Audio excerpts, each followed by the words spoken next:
तर एक्झिट पोलचा खासदार संजय राऊत यांनी खरपूस समाचार घेतला। महाविकास आघाडी किमान 160 जागा जिंकेल असा विश्वास राऊतांनी व्यक्त केलेला आहे। तर काही इतर अपक्ष पण आमच्यासोबत येण्यास तयार आहेत, पण एकनाथ शिंदे आणि देवेंद्र फडणवीस हे त्यांना 50 कोटी 100 कोटी रुपयांची ऑफर देत असल्याचा गंभीर आरोपही राऊतांनी केला आहे। हे सर्वेवाले जे आहे ते पेड लोक असतात सगळे। आम्ही पण त्या सर्वेवरती विश्वास ठेवत नाही पहिल्यापासून। आम्ही काल सगळे एकत्र बसलो, साधारण महाराष्ट्रभरातला निवडणुका, मतदान, कौल या संदर्भात आणि सीट टू सीट असेसमेंट केल्यावरती असं लक्षात आलं आमच्या की 160 जागा आम्ही सहज जिंकतोय महाविकास आघाडी म्हणून। 160 जागा जर आम्ही जिंकतो, हे सर्वे कोणी आणि कसे केले? हे काय कुठले एक्झिट पोल, कुठल्या तरी कंपन्या येतात एक्झिट पोल करतात?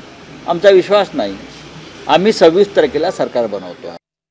बघा की सरकार अधिक मजबूत करायचं असेल तर जिथे सत्ता असते तिथे अपक्ष येतात किंवा लहान पक्ष येतात, पण आमच्याबरोबर शेतकरी कामगार पक्षाचे आमदार येतील, आमच्याबरोबर समाजवादी पार्टीचे आमदार येतील, आमच्याबरोबर डावे पक्ष आहेत कम्युनिस्ट, तर हे सगळे महाविकास आघाडीचे घटक आहेत। याशिवाय काही अपक्ष आमच्याबरोबर आतापासूनच त्यांनी आम्हाला पाठिंब्याची इच्छा व्यक्त केलेली आहे आणि आतापासूनच एकनाथ शिंदे, देवेंद्र फडणवीस वगैरे जी मंडळी आहेत त्यांनी आतापासूनच या अपक्षांना वगैरे 50-50 कोटी 100-100 कोटीची ऑफर द्यायला सुरुवात केली। याचा अर्थ आम्ही जिंकतो आहोत। त्यांना जिंकण्याची एवढी खात्री असेल तर आतापासून हे पैशाच्या थैल्या पाठवल्या नसता लहान पक्ष, अपक्ष वगैरे लोकांना।